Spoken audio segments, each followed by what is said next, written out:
5 instead, if we finish up. Oh, that'll be good. You got something, Yeah, though? I'm good. Okay. Yeah. Okay. Guys, we'll get the show started soon. Scott Elliff in the house. Scott Elliff in the house. We're going to talk development and growth in northern Albemarle County, Forest Lakes, Holly Mead.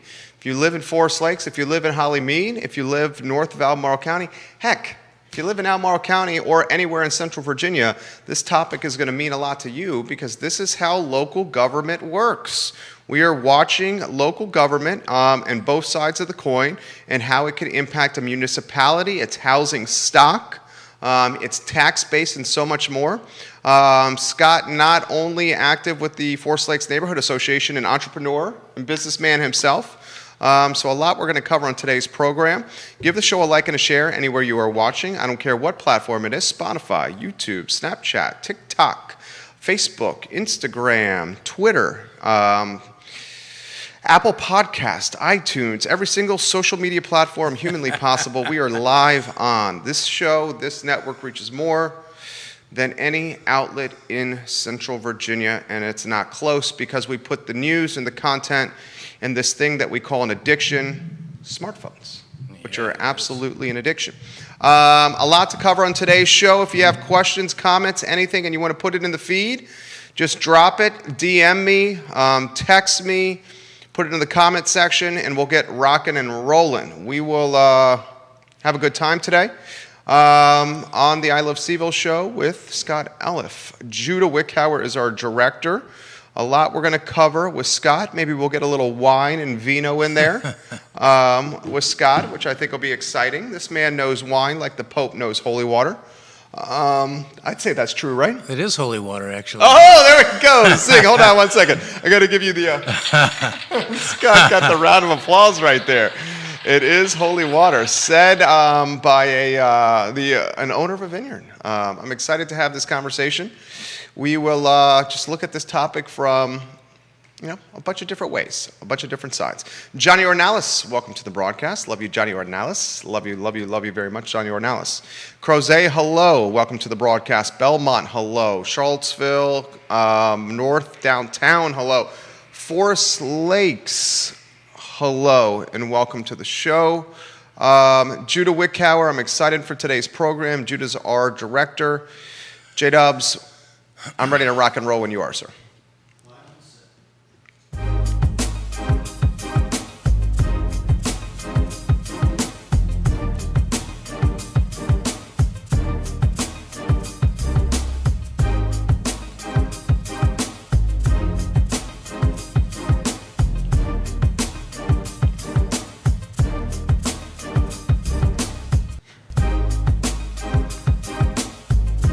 Good Tuesday afternoon, guys. My name is Jerry Miller, and welcome to the I Love Cville show. Thank you for joining us. We are live in Charlottesville, across Albemarle County, Central Virginia, the Commonwealth, and the world on the I Love Cville network. Thank you to the good doctor, Scott Wagner of Scott Wagner Integrated Medicine, for being a part of the network. And folks, changing people's lives at Scott Wagner Integrated Medicine. Who's got your back? Dr. Wagner's got your back. Of course, Ting Fiber Internet. Ting Fiber Internet powers the show, the best internet in Charlottesville, and it's not even close. Crazy fast internet. Crazy fast internet. Ting Fiber Internet. A lot we're going to cover on this show. For the first 40 minutes, we're going to spend time with Scott Elliff. This, a household name now. A household name from the Forest Lakes Neighborhood Association. We're going to ask him some questions. We're going to take your questions. We see the media is watching the show as we speak. In the 1 o'clock hour between 1:10 and 1:15, we'll talk financial markets with Alex Erpy, CEO, Emergent Financial Services. Lumber is starting to stabilize, we believe, now under $1,000 per 1,000 feet. Home builder sentiment is dropping a little bit, and we got some PPP news to get out, and of course BlackRock, a global hedge fund, now getting into the home ownership game. But without further ado, Judah Wickhauer, let's welcome a gentleman that I think needs no introduction, Scott Elliff. Good afternoon, sir. How are you? Well, good afternoon. Nice to see you. It's nice to see you as well. Last time we talked, it was virtual. Today, it is in person, and it is so much better. I'm going to get out of your way. You're in front of the Planning Commission today, I believe, 6 o'clock. That's right. Set the stage for us, please. Well, it's not just me, it's our whole association of Forest Lakes, and for that matter, Hollymead, which is about 6,000 people and about 2,000 houses. And so we've been involved in the past and fairly active just in trying to prevent and preserve our communities. And we've got a new development on the corner of Ashwood and 29 that's been proposed. And to our mind, it's really dense and would cause us a bunch of problems. And so we've been making our voices heard, which is, as you say, that's the way it's done. That's local government. Yeah. That's local government. Yeah. Hollymead and Forest Lakes communities comprise 2,000 plus rooftops, 6,000 plus residents. Let's talk about the project. Right. Well, it used to be an old trailer park. You could actually hardly see it because it was so surrounded by trees and everything, and it had been really run down. So it was bought probably most of 2 years ago or so. And out of the blue, we saw a proposal for redeveloping it. And it was just really dense the first way you looked at it. It was 4- and 5-story buildings, rows and rows of townhouses, really close to all corners and so forth. And it just didn't feel right to us. So we tried to start getting some engagement and some commentary, and it's really evolved quite a bit in terms of our level of analysis. We had 30 people involved at the Planning Commission in March, each giving a substantive 3-minute discussion with a slideshow and with analysis that we both did and paid for with outside firms. So it's way beyond the usual sort of democracy in action where somebody kind of generally mumbles that they don't like it or it's in their backyard or something like that. This was very principled, very organized, very detailed, and so forth. It just has a lot of issues. Okay, I apologize for interrupting there. Talk to me about the developer. Right. Developer is called RST. Apparently he's a pretty well-known guy in the Southeast for doing multifamily housing. I believe this is his first entree to Charlottesville, and maybe a little shock to him in Charlottesville in Albemarle in terms of how it works. Organized, you guys are. Well, the extent of community involvement and how much we care passionately about our local area. RST and their level of engagement with Hollymead and Forest Lakes, how do you characterize it? Very low, actually. We never heard anything from them except the proposal that they made. We tried to reach out, not very successfully at the beginning. So we realized when it did come to the Planning Commission in March that we had to really kind of lay it all out in great detail. And we did, as I mentioned. Since then, the Planning Commission said they deferred it, or rather the developer asked for a deferral because they saw a lot of the writing on the wall, I think, and a lot of unanswered questions and so forth. And they basically said to the developer that he ought to work with the community. We never heard from him after that, though. He has proposed again, and I think I'll talk about a couple of things he's done that are commendable, that go in the right direction, but other things that are worse, and a lot of things that are really, unchanged. When we didn't hear from him after all that time, we actually put together a small group and reached out and had a meeting trying to see if there was a way that we could get to yes on this thing. It just didn't get very far. RST, they're in front of the Planning Commission in March. Correct. Back in front of the Planning Commission in June.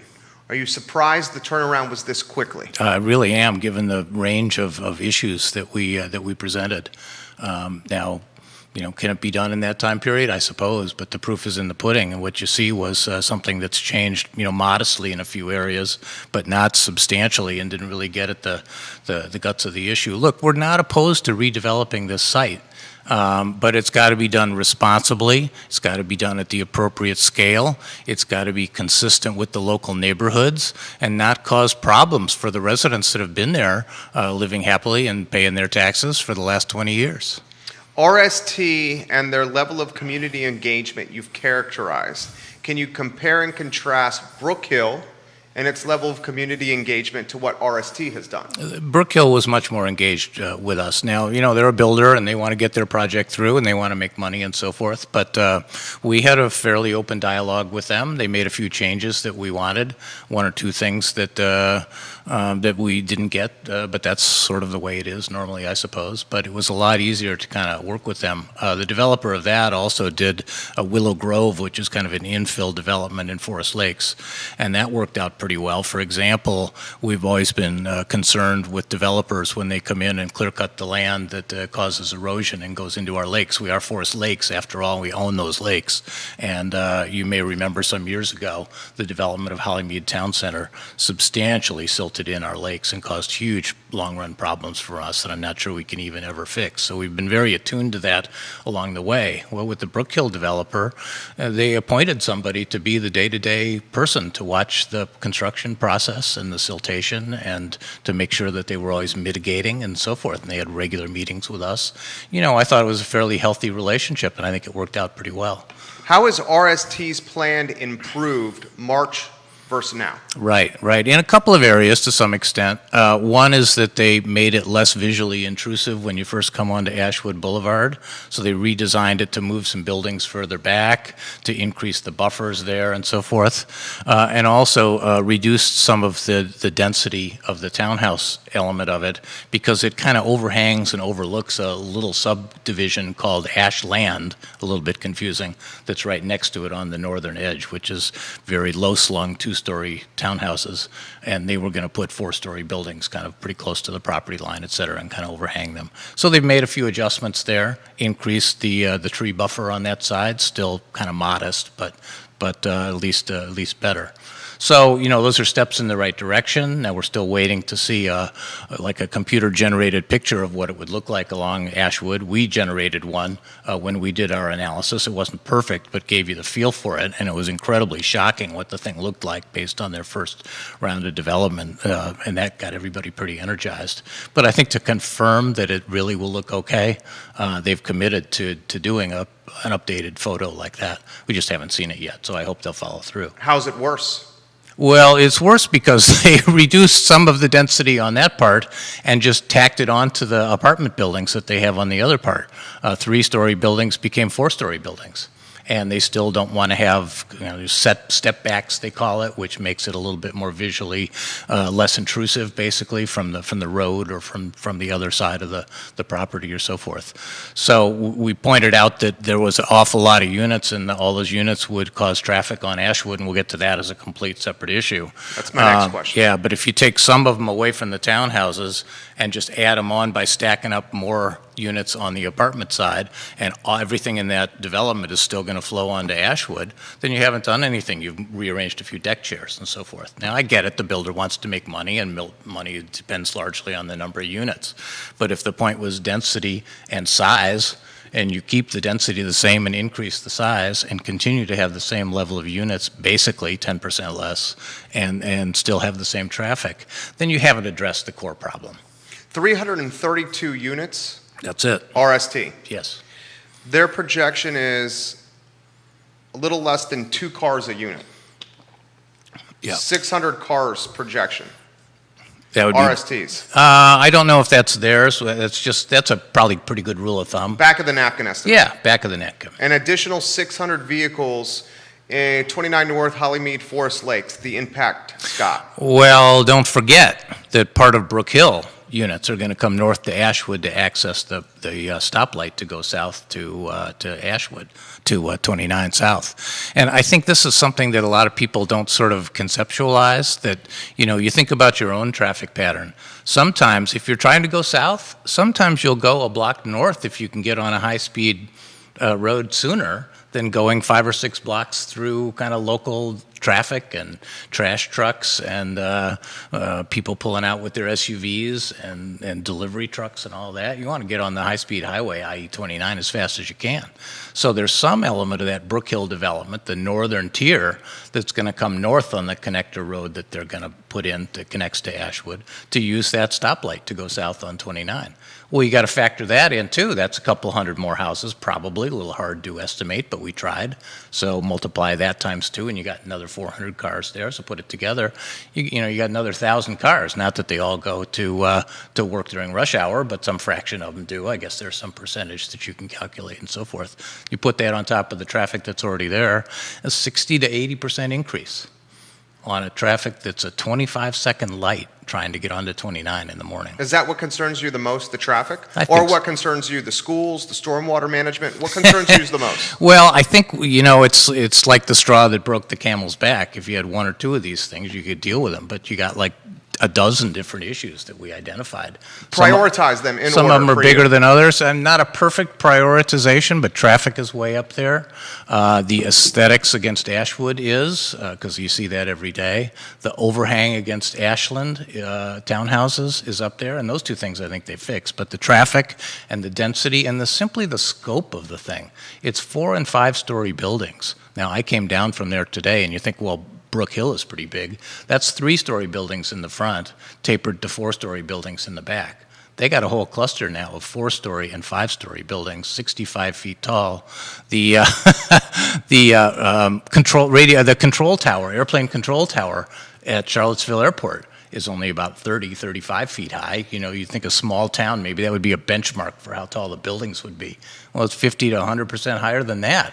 I mean, it's incredibly dense that way. You look at the plan and you don't see much green space. You pretty much see bedrooms and parking lots and a little bit of green space that they're required to have and a little bit of amenity space that they're required to have.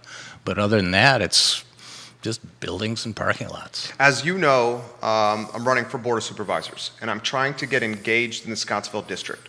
And one of the hot button topics is Mountain View Elementary School. And the supervisors and the Planning Commission have approved density down southern Albemarle County that's making Mountain View Elementary beyond capacity, to the point that they're thinking about taking the 5th grade out of elementary and putting it in middle school because they cannot accommodate the 5th grade at the elementary school. That's an example of infrastructure not being up to speed with development approval. Right. The reason I'm throwing this to you is schools. We have yet to talk schools in northern Albemarle County. Well, let's do that now. Brook Hill proffered an elementary school as part of their approval. And explain to those that don't know what that means. Proffer means that they legally offer the property for it to be used by the school They're giving district. it They're giving as an it. approval They're to giving make it. this happen, this neighborhood. They're giving it. Yeah. They also made land available, they thought, for another high school, I guess, or a specialty school or something over across on the other side of 29. Not clear to me what really is going on with that, but the important thing from our side is proffering that elementary school because our local schools are pretty much at capacity, basically. And the school district and the county haven't really picked up on it particularly, but so when we did traffic calculations... You, Forest Lakes? When Forest Lakes did our traffic Okay, calculations, that's right, and ran basically scenarios of what the traffic might look like. Not only is it all the traffic coming on to Ashwood to try to get out west to get to 29 and the left turn lane, if you don't have the school at Brook Hill, then you have all those people with kids coming north there and turning on to Ashwood going east and in through to get up to Hollymead and Sutherland. So you've got another substantial traffic flow. By the way, some of them are going to turn around and come back home. So they got them coming back west on Ashwood. I mean, it's very complicated here. And you got to take all these things into consideration, I think, before you just sort of, blithely decide to approve some developer's, proposal. Public transportation. Talk to me. Well, there's none there. And there really isn't any work... any employment center, really. I mean, there's Hollymead Town Center that's retail, and that's up about a mile on the other side of the road as well. And then you got Walmart and Sam's and mostly retail further to the south, a mile or two.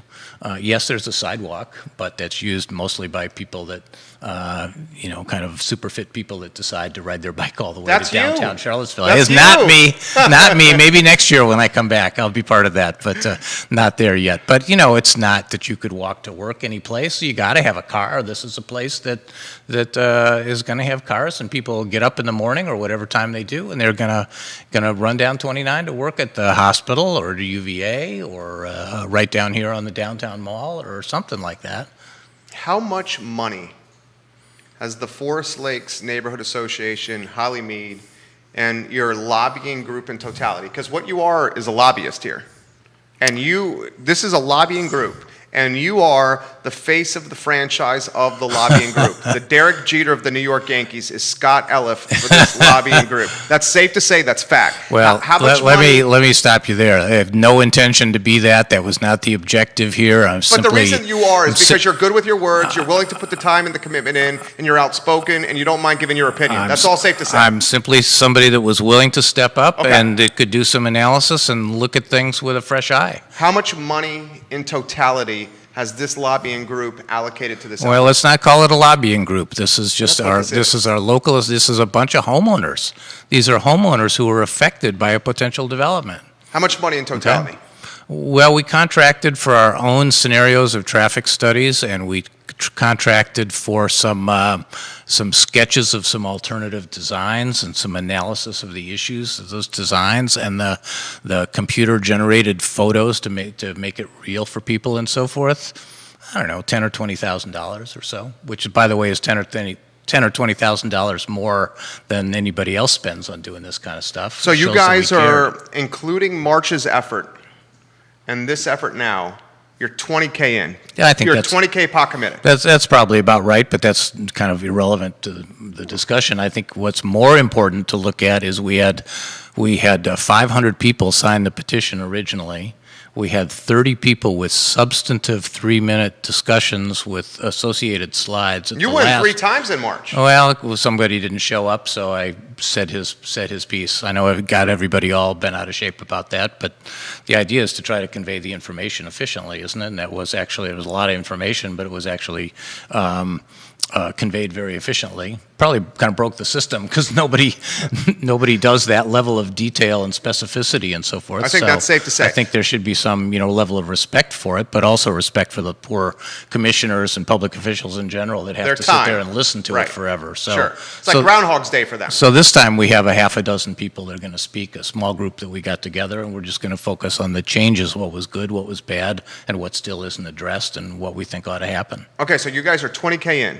This is the next question. Time commitment so far. Oh my God, I can't possibly. Try to characterize it. Well, You know, personally first, and then the group in totality. Well, my time is free. Well, and your time is available, not and free. I- and There's the I opportunity care. cost of your time. Of course there is, but I'm not Derek Jeter either. So Okay, you are a businessman. yeah, well that's right. Your but- time could be spent growing the business. well, I work 24/7. It seems like, so it doesn't Same with matter. me. So Same with me. okay. So your time. So that I'm not concerned about, but I've been working on this every day, I guess at least is fair to say, since January probably. Every day since January, Yeah. 7 days a week. Every 5 to 7, probably so we're every talking- day, something. 190 days. Talking to people, getting their input, doing 5 hours a analysis. day? No, it's sometimes an hour, maybe. Who knows? Okay, let's be conservative and say 2. Maybe. 190 times 2. 190 days at this point times 2, that's 380 hours. 380 hours divided by 40 hours a week. You're talking he's allocated 9.5 business work weeks to this. Probably. 9.5. Probably, but I don't care. I'm more interested and gratified that so many other people in the community have been involved. And they are looking to me to take their information and basically help package it and rationalize it and push it to conclusion and so forth. And that's a role I'm happy to play. How about the group in totality? Who knows? Can't even make an estimate. That much. But just think of how broad it's been. And now there's another round of comments going into the Planning Commission tonight, too. So somebody sits down and writes a thoughtful email, and I've been copied on a lot of them. They aren't just, I don't like it, get out of town. They explain why. They have paragraphs, sub-paragraphs. They reference things and so forth. People are putting in a lot of time and effort into this. It's a thoughtful process. And from that standpoint, I'm gratified by it. It's a lot of information for Planning Commission or a Board of Supervisors or the county staff or anybody to digest. But it's important, so that's why we bothered. What do you say to the folks? I got to ask this question. Okay. What do you say to the folks that this is NIMBYism? This is NIMBYism happening. Well, it's not. We're not opposed to developing something on this site.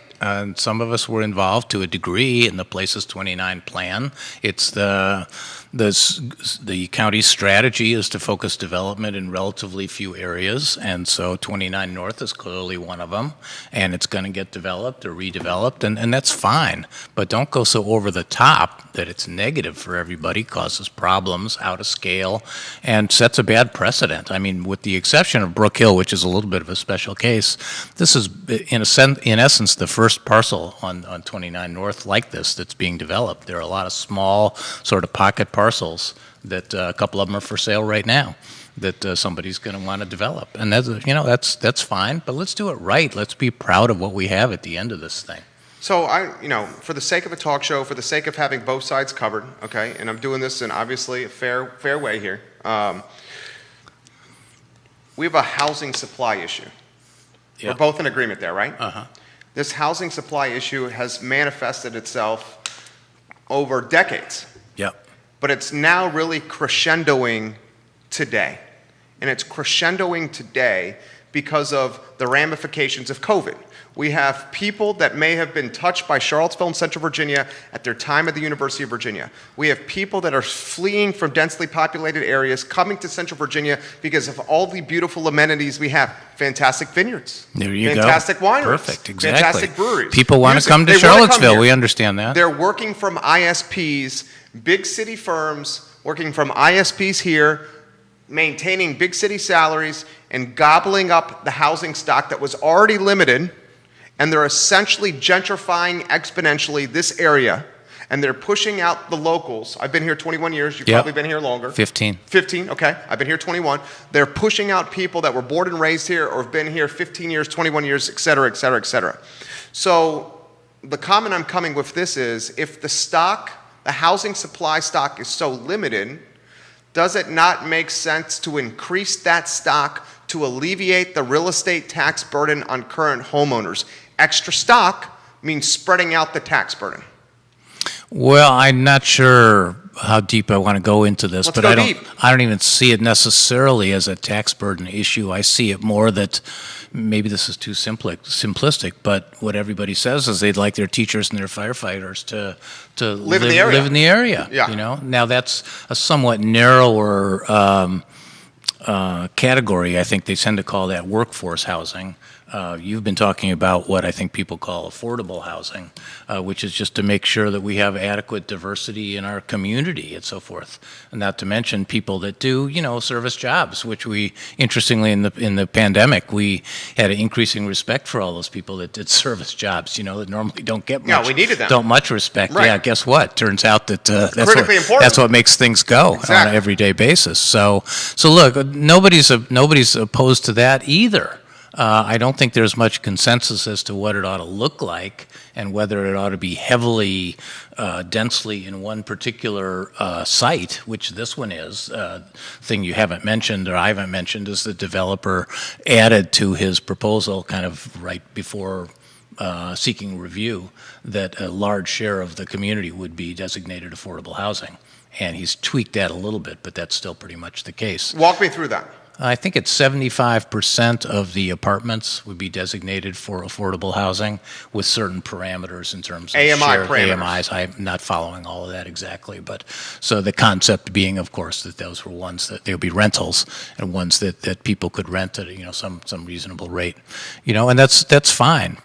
We don't really particularly have a position on that, except as it relates to whether they are service workers or millionaires. They're all getting in their car and coming onto the Ashwood and backing it up. I mean, our traffic study showed a 400-foot backup in the morning, like 5 light cycles, because only 6 cars get through in each lane on that. That's 10-minute delay for every person that leaves. And unsafe as well, because you have people cutting up and down and sideways and backwards flows if they don't have the Brook Hill School, as I mentioned, and all that kind of stuff. It's just over the top, doesn't make sense, needs to be basically rescoped to a more reasonable level. What is the zoning of your home? It's got to be single family R1.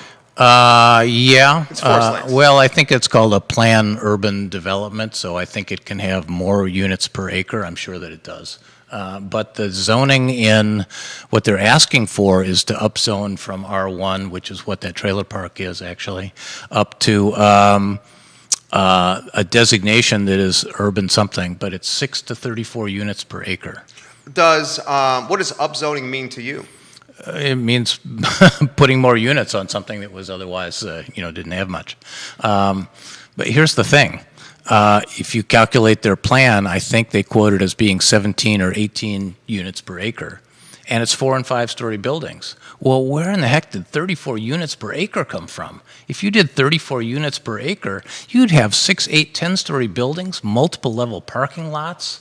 It would be insane, I think. Now, if you drill down, I think that came up from Places 29 about a decade ago.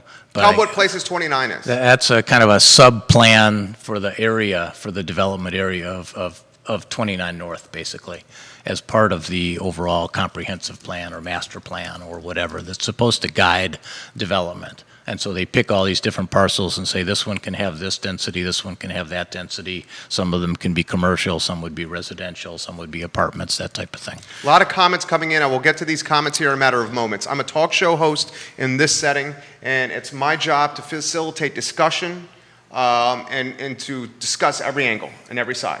So the other side of the coin, the other party that has the opposition view of you, and not just you personally, I mean the group in totality. Okay, Scott has the courage and the gumption and the willingness to do this, and not everybody does. And that courage and gumption should not be marginalized, underestimated. Not many people are willing to do this.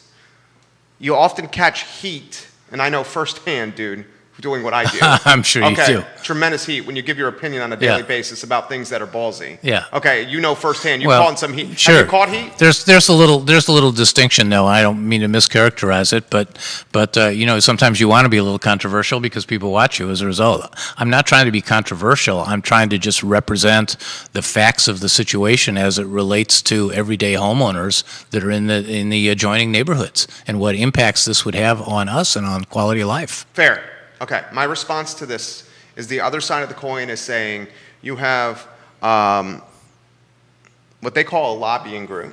You disagree with that term? I told you already. Yeah, you disagree with that term? It's a bunch of homeowners. Tomato. Not you even. Disagree with that term? Okay. This is the question I have for you: is the other side, your opposition says you have a couple hundred, if not more, close to 1,000, whatever the number is. I mean, good night. I'm looking at the numbers right now, and you have Hollymead, Forest Lakes. You got, what was the number here? You got 2,000 plus housing units, 6,000 plus residents. This is a hell of a lot of people here. It is. And the opposition says you got 6,000 people that already have the American dream, a home that they own, anywhere from 300K to $1 million plus, and they're opposing the American dream in a community that needs more housing stock. Well, no, I don't think that's what the opposition says. That's fine. Yeah. The other thing to keep in mind here, and we dug up some statistics, is a think tank in town, Weldon Cooper, I think it is. You know them probably. They did a projection of the housing needs for this area over the next 40 years, and they came up with about 10,000 new units. Okay, 40 years, maybe it's 20 years. I hate to be wrong about it, but anyway, pretty far out, okay? How many new units do you think are already approved and in some level of being built? Tell me. Right now. Tell me. Over 8,000. Okay. So we've got a lot in the pipeline. And by the way, You're saying the housing stock is keeping up with population growth. That's what you just said. Population growth will fill up the housing units that are available. Okay, tomato. But it's not like, look, we don't have anything else going and this is the only apartment being built. They're being built all over the place. So I don't know the situation in those other ones and whether they have some sort of level of affront against local neighbors and neighborhoods or not. All I know is ours and that it has some issues. What do you say to the folks? It's the urban ring. This is where the growth is supposed to happen. Well, that's policy. It's a designated growth area. Yeah, I know. And like I said, we're not opposed to having something developed in it. Where did 34 units per acre come from? You really want 10-story buildings there? I don't think so. You want clusters of 4- and 5-story buildings with minimal green space and minimal amenities? Yes, it meets the county minimum, barely. But is that attractive? Is that what we want, even if it's quote-unquote allowable? Actually, what they're doing in Crozet, and you probably know it better than I do, is they've had similar issues, and they said, you know what, we need a little different zoning category. We need some sort of transitional zoning between established residential neighborhoods and new developments, so you don't put some dense, tall, traffic-oriented place right next to the existing neighborhoods. And it looks like what they've come up with is a zoning designation of 2 to 12 units per acre. Now, that would be probably pretty good for around here. And I think there's a lot of work that needs to be done, probably by our community advisory committee and other groups and so forth, to start to have a look at that and figure out how we ought to make appropriate adjustments. It's not zero, but it's, you know, kind of reasonable and in keeping with the rest of the community. Okay. Kevin Cox has this comment. Kevin Cox says, local governments have deliberately limited the supply of residential zone land in order to drive up the value of real estate and thus the amount of real estate taxes collected. This is why this project is so dense and congested. Exclusionary zoning is an intrinsic part of the city and the county's land use policies. From the 1980 Albemarle County Comprehensive Plan, and it is still true today, even more so today. Land prices have been influenced by the county's growth management policy, which controls the extent and location of development, thus limiting land available to meet residential market demands and increasing the price of available land. He continues with more. Thoughts on some of the stuff I said? Well, two things. One, I'm probably not that deep a thinker on it, I guess. I'm not sure it was all sort of secretly planned and executed in some way or another. But the reason that strikes me for the kind of plan and strategy that we have is preserve the rural areas. And my gosh, it's so beautiful in so much of the county that you hate to see that urban sprawl develop and take over all those farms and beautiful views and so forth. So I'm sympathetic to the idea of limiting growth to specific areas. But that doesn't mean the growth should go wild in those areas. It should be, you know, kind of reasonable and recognize that there are existing communities that have been there for a long time, and shouldn't devalue them just for being able to put in more units. Planning Commissioner Rick Randolph in March characterized this, and I'm paraphrasing, but I'm paraphrasing pretty accurately, as warehousing people during the day, and made an allusion to Cabrini Green in Chicago, yes, which Rick Randolph, in retrospect, probably regrets saying that because he caught a hell of a lot of shit for making that comment. Well, I grew up in Chicago suburbs, and I'm old enough that I remember that. That's one of those. You remember that comment from Rick? Yes, I did. Yeah. I was impressed with his forthrightness, frankly. He says he's from St. Louis, so the reference is to some similar kind of project in the downtown St. Louis area, but same vintage, 70s or whatever. Cabrini Green was a huge failure of a massive low-income development, put everybody, warehouse them there, and ultimately that got the wrecking ball and has been completely redeveloped. So, you know, hopefully we're not looking at anything close to that, but I thought that was an important comment. And in fact, when you think about it, if you were to live there, you're in this apartment building, you're pretty much living there because you can get on 29 quick to get downtown, and you can get to shopping up and down the road and so forth. You're not living there to stroll the rest of the 20 acres, which is parking lot, and a little bit of tree buffer on the corners, and a little pool and a half basketball court. You're doing it because it's in a way it's very convenient for getting to and from work, even though it's inconvenient in that there's not really any amenities or parks or anything kind of right on your property or right next door. Questions coming via Twitter. Breezy Hill, Southern Development, Charlie Armstrong. Right, yeah. Throw this to you. Yeah. Breezy Hill and what's transpired in Keswick seems to have given you a leverage point. Tell me how. Well, I hope so. Do you agree with that statement? I think so. Yeah, I mean, it gives us maybe more hope here. and optimism, because they had something, I'm sure the situation is somewhat different, but they had something where they proposed basically more density than was either allowed or desirable or something, and it got rejected by the Planning Commission. They came back again with a small change, just like RST has kind of a small net change, and it was rejected by the Planning Commission again. I think nonetheless they went to the Board of Supervisors, and it was denied there also. And now I saw whatever it was, a press release or something that said, guess what? We're reworking the plan, and we're going to substantially reduce the development, the density, and come back with it. Mr. Charlie Armstrong. So it's hopeful from this. Is that the head of the Charlie the Frank, builder? Or Southern. Okay. Yeah. Well, so what that tells me is the process works. That democracy works. Let's hear the music or something. But that if you take a stand and you push hard and you're right and appropriate on it, then ultimately appropriate adjustments are made. I hope so. That's the whole idea here. I'll throw a hypothetical to you. You just outlined Breezy Hill and Southern and the opposition they had from a neighborhood in eastern Albemarle County, right? Yeah. Okay. You just outlined what happened fairly well. If what happens in northern Albemarle County does not go how eastern Albemarle County went, what do you think? Well, then you got a bunch of big eyesore, heavy-density buildings causing a lot of traffic backup, and you've created a precedent that the next developer, whoever it is going to have the next parcel and say, you did it for them, do it for me. And take it a step further. And we come back after our 10-year sail around the world trip and find out that entire corridor is 4- and 5-story buildings that are hard up against existing residential communities. And we look and say, you know what? Did I make a wrong turn? Is this Fairfax instead? That's the issue. Kevin, routes 53, 20, 29, 250, and 64 are jam-packed with people who saw the dramatic difference in cost between urban Charlottesville, Albemarle, and the surrounding counties. Kevin Cox, we appreciate your comments today.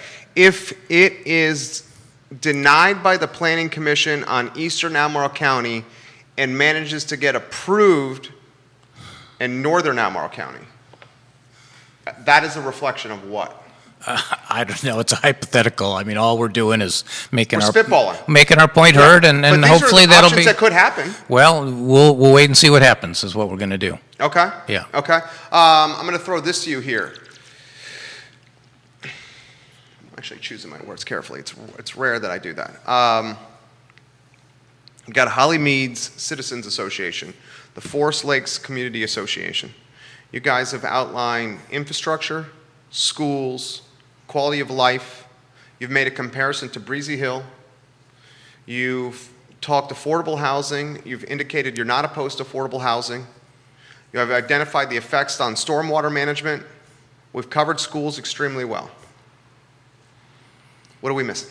Well, there is one more as I go through the laundry list a little bit. And I'm pretty new to this, and I don't know all the super details of the plans. I've learned a lot about traffic, by the way. Learned a lot about traffic studies. Maybe we can come back to that, too, because I think we need some change in the way that we use traffic studies to inform decision-making. But hold that thought for a second. But we look at all these plans and architectural renderings and everything, and, we're commenting on the basis of what we see on those plans. So we do our analysis, and people comment, and we pull it all together and everything. And then you look on the fine print of those sheets submitted by the developer, and it says conceptual only, illustrative, not to scale. It means that I'm not confident that even when we push on something that we necessarily have a firm commitment. Now, you asked me for the definition of proffer earlier. I think proffer is a legally... This guy's going to take some photos of you, so give us your best pearly white smile over there. There we go. That's a good one right there. Thank you, Judah Wickhauer, for taking this photo. Go ahead with proffer. That's good. Okay. And proffers, again, I'm not the lawyer on it either, but proffers are legally binding, and I'm gathering that... you see all these plans that we're commenting on and maybe approving or denying or changing or whatever, but if they're stamped all over the place, draft, illustrative, conceptual, then what are we looking at? The worst case scenario is somebody says, yeah, well, that was just an artist rendering and we came back and did something different, or, we actually decided to not keep the buffers, or we change the configurations or whatever, and even though you thought you got to a reasonable point, turns out you didn't. Do you think RST is true to its word? I don't know either way. This is the first time. I don't know them, never met the guy personally or Do you anything. trust RST? I have no basis for trusting or distrusting. It's just a guy. You look at his stuff on paper and you react to it. Who's the rep locally? Is it Shrimp Engineering? Bowler, I believe, was the firm originally. Okay. Don't know them either. Don't know the traffic study guys that they used. We used another firm because it was important that we used another firm, but another reputable group, and they used the same underlying VDOT model and everything. It's not personal here. This is just homeowners wanting to have a good life where they live and not get overloaded by an inappropriately large, dense development that's going to overflow and affect everybody's daily life. How did the dues increase? HOAs? Oh, well, we actually, you can compare us pretty favorably to the federal government and the state government and the county government and everything else. We basically have had limited or no dues increases in Forest Lakes So for you guys years. how'd you pay the 20K? Huh? How'd you cover the 20K? We have enough money. Oh, in the we have enough coffers. money. So you took it from the coffers. Yeah, it's in the budget. It's fine. Is it shared with Hollymead, or is it primarily Forest Lakes? Hollymead's a separate entity. We took the lead on this, but we work collaboratively together. There are other things that they do. And how as much well. has Hollymead kicked in? So I don't know. Okay. And that's not even a concern. Okay. But again, it's I'm not comfortable with the direction. This is not personal. Has nothing to. I think we know that. It's nothing to do with any of these players. It's what's on paper and what would it look like if it was built and what effects would it have. And I think you just need to have an honest discussion of the impacts of that And isn't that and what make we're doing appropriate here? We're doing decisions. that here. Yeah. Yeah. You think Yeah. I've been fair, right? Yeah. Okay. I want you to feel. Yeah, you're pushing buttons a little bit. It's a good thing. No, So I mean, that's fine. And you're Okay. responding well. You're good Yeah. with your words. So. You're good with your words. All right, I'm going to throw this to you. We have Alex Erpy, CEO of Merchant Financial Services, to talk markets here in a matter of moments. Before we do, we're going to wrap up with Scott. Scott, tonight at 6 o'clock, what are we going to expect? Well, I don't know how it goes exactly, but for our part, we have a half a dozen people that are going to summarize the comments, what we thought was better, what we thought was worse, what's unchanged, what's not good, some of the other considerations around the whole business here, and ask for it to be denied. And for them to go back to the drawing board, which I thought they were doing last time, to rescope the project. And again, they did it in a couple of ways that were helpful and in the good direction, and they should get kudos for that. But they haven't addressed the essence of the big issues here. What would you tell, this is a personal question for me, what would you tell someone like me who has announced that he is going to run for Board of Supervisors? I'd say that we need to have a coffee and go over this in a little bit more detail. Or a glass of wine. There you go, or a glass of wine, so we can understand our position better. It's been a while since our community has worked with the Board of Supervisors. It was back at the time of the famous bypass and some other things and so forth. So there's been a lot of turnover since then. But when the time comes, we'll certainly work with them. And if you're one of them, that's great. We'll want to reach out to you. Same thing. Here's the facts. Here's our case. Here's our point of view. Here are the things you ought to consider. If this gets to the Board of Supervisors, you're going to need, RST will need a 4-2 vote minimum.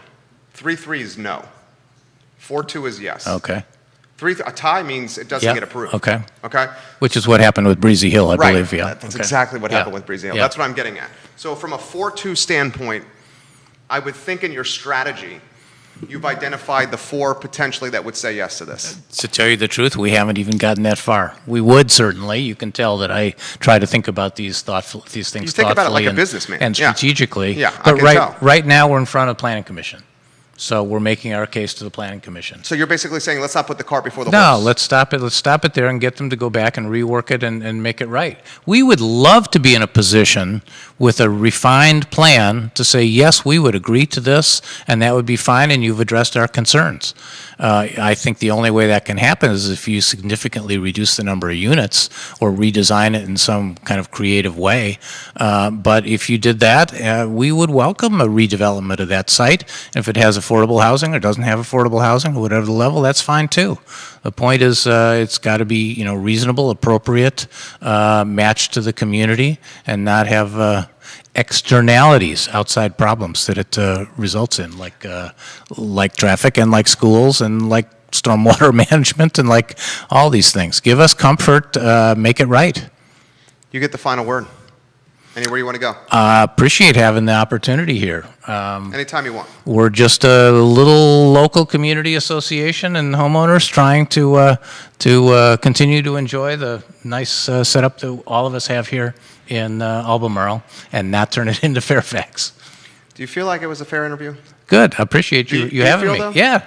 I good. try to make it fair. Yeah. Thank you. Thank you very much. Appreciate it. Thank you very much. J-Dubs, if we could see Scott out. We're now going to go to Alex. All right. Beautiful. Thank you kindly for joining us. Okay. We appreciate that. J-Dubs, I'm going to reach out to Alex if you want to go studio camera and get ready for Mr. Erpy, and then we can get Scott in the right spot, J-Dubs. So Scott Elliff, guys, we'll follow that closely. It'll be all over tonight's 6 p.m., 10 p.m., 11 p.m. newscast, in the newscast tomorrow, certainly in the Daily Progress. We see the media outlets watching the program literally as we speak. I am now reaching out to the CEO of Emergent Financial Services. Scott, thank you for joining us. Are you still on? Yeah, we're still on. Yeah, we're still on. We're gonna be, yeah, our pleasure. Alex Erpy on the line, CEO, Emergent Financial Services. Alex, anything from the interview there intrigue you? It's very interesting. It's one of those classic. I was listening to the whole interview since 12:30 during my lunch hour, and it's always fascinating. It's always the counterplay between growth and the lifestyle that you have at a certain point, and balancing them can be hard for a lot of people because you want growth as a community, right? But growth entails growth. When it's not per capita, when it's just like growing the economic basis of Charlottesville, entails more people coming in, which changes things, which means more housing, which means more traffic. And as someone who like lived in New York and has visited a lot, traffic for me means different than what traffic is for Charlottesville. But I can understand when you've lived in Charlottesville and there's a certain level of just total population that you're used to, it can be a big change. It's all about balancing, I think, the needs of different people. So it'll be interesting to see, just as long as everyone has their voice heard, it'll be interesting to see what happens with it. Well said. Alex Erpy, CEO of Emergent Financial Services. I want to talk a lot of stuff with you. Let's go some commodities and lumber prices. Lumber prices are at I want to say a 6-month low. We're under $1,000. Was it per 1,000 feet? That metric, I might be not saying that metric exactly right. Basically, what it comes down to is lumber prices have dipped below 1,000, and they're getting a little bit more manageable from a cost standpoint. This topic for you, Alex Erpy. No, it's. I think what we're seeing is, remember, I think Xavier and I have been saying this for a little while, that part of the inflation we're seeing isn't just demand, it's also a supply issue. And I think as supply gets resolved and the supply chains, it's the number one thing. That was an interesting interview I saw just today with the CEO, I think the COO of a major lumber company. And he was saying, this isn't just even a question of supply in terms of the cost of lumber when you're building homes. You're talking about the ability to get the orders that you put in to receive them. But sometimes they're putting in orders for lumber and it's like, well, sorry, it's not showing up today. And so just the supply chain has really been struggling. And my hope is that we're seeing, as the supply chain comes back online and gets into order, we've seen, I think it's about a 20% decline off the highs of lumber prices, which of course will then translate into, I think, a lot of what we're seeing in terms of the home building inflation. Why is home builder sentiment down today? I think it's the combination of things. I think sentiment, people do look at inflation and it affects their sentiment. I mean, one of the major things of both consumer and producer sentiment is inflation expectations. Not even current inflation is one of the basic things you think for in economics. A lot of people look at current inflation.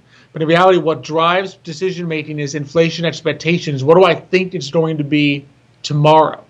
All right, and obviously what happens today affects my thinking of tomorrow, but I think they're looking forward. They're just seeing still the supply chain issues, still the questions. I know I've talked to a lot of contractors. I even have one friend who said he's on the verge of, when he builds his, when he works on his porch, he might even go plastic wood because that, I forget what it's called. Like the You're talking Trex? Trex. Yeah, that's expensive. He might even go Trex because it was cheaper than the wood he was looking at. Oh, there you go. There you go. So he's like, I might go Tretz because if I try to build this out of actual wood, it's going to cost me more. And so I think just even in the construction industry, when you're looking at A, what I'm trying to purchase is expensive, the supplies I need, the raw materials I need, and B, I don't know if I'm going to receive them on time. I don't know if I'm going to be able to find what I'm looking for. I think it translates into sentiment, is this worth it? Am I actually going to get my return because now my costs have increased so much? All right. This is a broad question for you, and I'm curious where you're going to go with this. Has the Fed managed inflation, perceived inflation, and actual inflation the right way? And I'm gonna add a back end to this. Mm-hmm. How is this going to impact not only us in real time, but my little boy down the road? We're accruing a hell of a lot of debt here. How's it going to impact eventually the next generation of herpes down the road? Anywhere you want to go on that? It's a tough one. I think it's two. I would say I'm going to split it into two different answers, because I think the long term is less about the Fed and more about just the fiscal policy of debt, and the short term is the Fed. And I think my suspicion is, if you think about the Federal Reserve over the last 20 years, I think it seems to me the number one issue that we have had is they persist in things too long. Namely, basically, there's almost a kind of arrogance, I think, where, well, if we just change the interest rate today, the discount rate, well, that'll solve inflation tomorrow. And if history tells us anything in economics, is that there is a lag. In other words, by the time you see the impact of a decrease or an increase in interest rates that was done today, you're talking 6 months to potentially a year down the road. I mean, we didn't realize that we were in the Great Recession until about a year in. They start seeing, oh my goodness, there were actually negative quarters a year ago. And it just didn't show up. It had to be, as they looked at the revisions, they looked back and said, oh my goodness, this is when the recession started, and we didn't even realize it at the time. And so my concern is that the Federal Reserve is consistently a little bit behind the eight ball. And my suspicion as to why this is that I think that there are other things on their mind at this point besides the two main goals that they have written in there, which are keep employment stable and high, and keep price levels stable. In other words, don't cause too much inflation. And my suspicion is that a third one has been added in there, which is do not cause the United States Treasury to have to pay exorbitant interest on its debt. And I think that's part of the calculation that's in place here. And we've seen a little, I might even add a fourth one, which is they seem to have added don't spook the stock market. Because we frequently will see a statement from the Federal Reserve, if the stock market panics a little, a statement from the Fed that's the equivalent of, don't worry, we'll keep the money supply going, we'll keep giving these really low interest rates so that you can borrow Stocks from us pop. and then go and buy your own stock. Exactly. And I think that is playing into this. And I think that's what erodes the trust in the Federal Reserve as an institution. As far as the long-term perspective, that's so much harder to say, because I'm going to be honest with you, we are at the point with our unfunded liabilities of the United States that economics would tell us we should have already hit the wall by now. We should already be seeing some kind of significant drag, just from a theoretical perspective, significant drag on growth. We should have been seeing high inflation in 2009, 2010, 2011, when the balance sheet of the Fed went from in the billions to 4 trillion in one shot. I mean, they created basically the equivalent of multiple nations' economies out of thin air. And so you sit there and theoretically you looked at this and say, something should have hit the fan a while ago, and people should have reacted, but it hasn't happened. And there's a similar thing happened in Japan. I mean, the Japanese basically 10 years ago said, we are committing to printing unlimited money to keep our bond market afloat. And you looked at that and say, economic theory says hyperinflation. Economic theory says Zimbabwe, Venezuela, Weimar Germany. And it didn't happen in Japan. And so you sit there and say, well, has something fundamental changed, whereby the way people worked, the fact that we all use digital banking, we all use credit cards, we're no longer really hoarding cash in our mattresses or in our basements. We're not really going out and buying physical gold and storing it in our, in our fridges and stuff like that. We're not hiding, precious metals anymore. Just the way we are as an economy now, you do begin to wonder, does it actually matter anymore? Does the extremely exorbitant debt load actually have an impact on the economy? And if the answer is no, then I think I'm in good shape. Your son's going to be in good shape, because I do believe that, there will be growth. The United States can grow. There's the people here, there's so many good people in the United States that I think start their businesses. We work hard, we employ people, we produce growth. So if that massive debt load, if something has changed and the theory is wrong, and the way our economy is now, it doesn't matter anymore, then I think we're fine. If the theory one day proves to be right, and it's just at a much higher number than we thought it was, then you're talking, very significant slowdown in the economy, because debt slows down the economy, especially unproductive debt. And I think that's always the fear. Because you know this as a businessman, right? Sometimes you take on debt to grow in the form of a loan, but you're leveraging the positivity of your business. You're leveraging what you know you can do to produce growth. So it's really productive debt, because it's enabling you to reach a point of growth where you can employ more people, you can make more revenues, you can pay back that debt, and now your company is at a larger and more successful place. So there's productive debt, and then there's unproductive debt.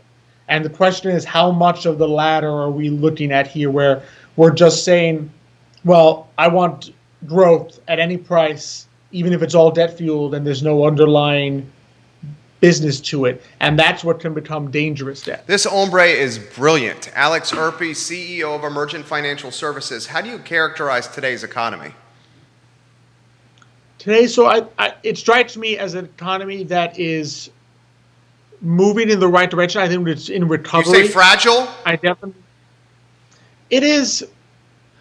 I don't think it's that fragile. I think it is coming back, and I think what we're moving out of is a phase of just so much uncertainty.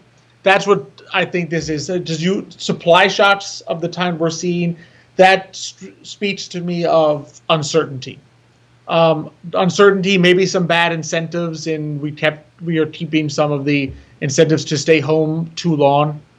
But I think you just look around, and I do see a lot of growth positivity, in the sense of people, particularly businesses, saying, all right, I now have some positive things to look forward to. I have more people coming in my doors. I have more people talking to me. I have more people that I'm meeting on the street and getting to know. So I can only speak to what I see in the markets and in the Main Street in Charlottesville, and I see growth on the horizon, and it doesn't strike me as that fragile. But I think the key thing is, can we make sure that we have the right incentives in place? Can we make sure we don't put a monkey wrench in the wheels of the economy in terms of just how we respond to the lingering pandemic? What would be one of those monkey wrenches? Increasing rates too fast, too soon? I think increasing rates too fast, too soon. Definitely, I think the unemployment, at some point you have to say, well, we can't do too much. We can't have that extra level of unemployment and extended. I know it's being extended to September, but you don't want to sit there and say, no, let's go another 2-3 years out and really incentivize, because people are rational animals. You incentivize us to stay home and not work, and you make it more valuable to stay home, then we'll stay home. So I think as long as we keep the right incentives there, and definitely I would say, let's be cognizant of what does small business need. The small business is what's going to drive us out of this thing and make it, I think, a sustainable long term. We saw that big business does well when things are really bad, as it did last year. The really big businesses did really well, even though things were really bad. I think for things to go well into the future, you got to have those small businesses back if local economies are going to grow. So let's not put any monkey wrenches that make it harder for small business and local business to compete with big Well business. said. Alex Erpy, CEO of Emergent Financial Services. I'm going to ask you about BlackRock in a second, and of course about UVA baseball and the College World Series. This man bleeds orange and blue. We got to ask him about Today y Mañana, Thursdays at 10:15 a.m. on this network. BlackRock is buying single-family detached homes and essentially warehousing them. What do you make of hedge funds buying homes in America? It's funny. I know there's a tendency to think, and maybe because it's institutional investors seem so large and Wall Street seems so large, I think sometimes there's a tendency to think that they make markets rather than respond to markets. And my suspicion in this case is that BlackRock is responding to markets. In other words, if there's no money to be made by investing in single-family homes, BlackRock's not going into that business. So what that's telling me is that they're seeing areas where there's not enough homes. There's a mismatch between demand and supply, and they're saying, okay, I'm going in. Because there's a profit to be made when there's a mismatch between demand and supply. If everything was perfectly balanced, I find it hard to think that BlackRock's best return strategy would be, well, let's throw this housing market out of whack by going in and buying a bunch of homes. There's the only marginal return to be made. So it seems to me that what we're seeing is BlackRock and some of these hedge funds seeing maybe a marketplace issue in certain places where there's not enough homes to compete with demand, and going in there and saying, okay, I want a piece of this to make some money. And it's funny, Xavier mentioned to me that's ironically the opposite of 2008, when the hedge funds went in there and the institutional investors went in to buy homes that were so low in value because nobody else wanted them. Because the housing market had crashed. A lot of institutions were going in there saying, well, nobody wants this home because they think the value is going to go down. I'm going to buy it and then just wait it out and sell it. And this seems to me a little bit the opposite. This is BlackRock saying, well, home value prices are going up. I'm going to go in here, buy this, rent it, make some money in this sense. So, I mean, granted, we always have to watch the institutions, I think, to make sure that they're not negatively affecting local areas. But my suspicion in this case is what we're seeing is Wall Street's movements are telling us something about the market rather than creating the market. This dude is so smart, guys. Alex Erpy, CEO of Emergent Financial Services, UVA baseball, and then Today y Mañana, Alex. I'm so thrilled about UVA baseball. We were watching it because I saw one game with you when we made it to out of the regionals.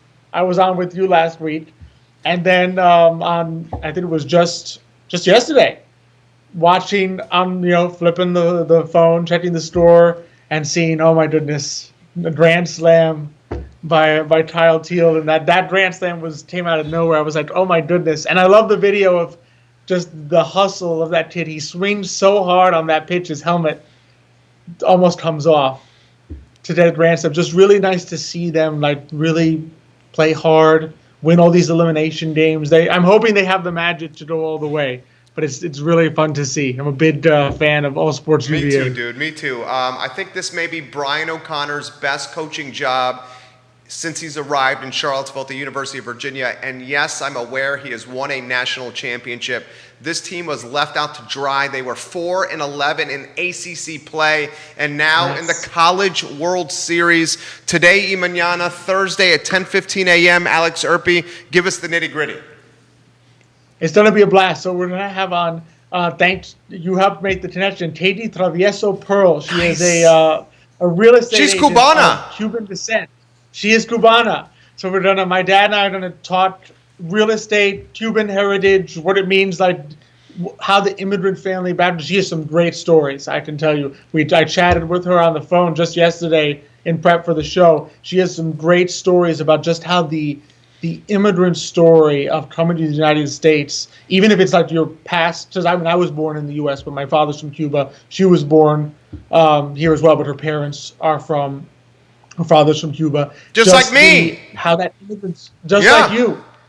Born here, but when you have that immigrant background, there's just so many great stories that really inspire you. They encourage you. They give you that kind of drive to persevere because you hear what your parents and grandparents have come through to get here to the United States. And I think it just makes you incredibly grateful for the United States? Is that really that place where there's nowhere else to go? Like for a lot of people, when you came from Cuba, like my grandparents, it's like, well, you just lost your homeland again. There's no place to go except the United States, which will accept you there. And then just the opportunity to really grow your business, but the drive to really work hard and achieve it. And I think that comes into play. So we're going to talk a lot about that. I think with Katie, a lot about what she sees with the real estate market in Charlottesville, what it's like working here. So I think it's going to be a lot of fun. It's going to be awesome, guys. 10:15 a.m. on Thursday, Today y Mañana, with Alex and the very affable and lovable and intelligent Xavier Erpy. We cannot wait for that show. I will see you on Thursday morning. See you Thursday morning. Thanks. It's been a lot of fun. This was a great show today. Thank you, Alex. You have a good one. You too. He's exactly right. And I'm going to close with this. Judah, we got a conference call in T-minus 4.5 minutes.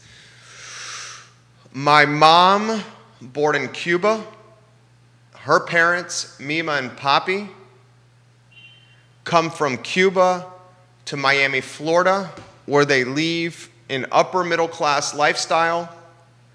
And Mima and Papi go to being a hotel maid. Mima, Papi, a variety of jobs, including ditch digger and barber. My mom put in the 3rd grade in an English-speaking school without being able to speak English, was ridiculed mercilessly. You bring up that 3rd grade experience with her today. She's almost 71 years old, and she still gets emotional when we talk 3rd grade and English-speaking kids going up to her, ridiculing her because she could not speak the language, English. She had no idea what they were saying, but she knew that she was being made fun of. My mom finished with a 2-year degree from a community college. While going to the community college, she was working the entire time to help support Mima and Papi because they were not earning the wages they were accustomed to earning, and that's what they had to do to pay their mortgage. My mom was working at a local bank at the time. My father, a CPA, working for Arthur Andersen. Yes, that Arthur Andersen from Enron fame. He's traveling the East Coast, auditing banks, working alongside banks. My mom had made her way up to front of the house teller manager. She managed the tellers, my mom did. So she worked alongside my dad. 3 weeks after they met, after a handful of chaperone dates, my dad proposed to my mom. This story gets me emotional.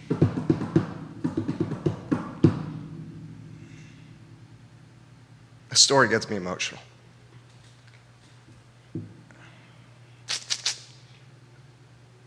When you see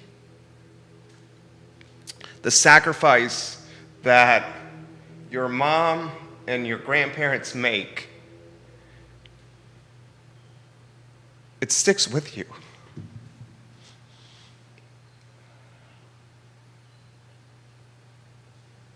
And it's hard not to work hard for your family because of what you saw growing up. I can't wait for Thursday's interview, Alex. That's the I Love CVille show. My name is Jerry Miller. Thank you for joining us.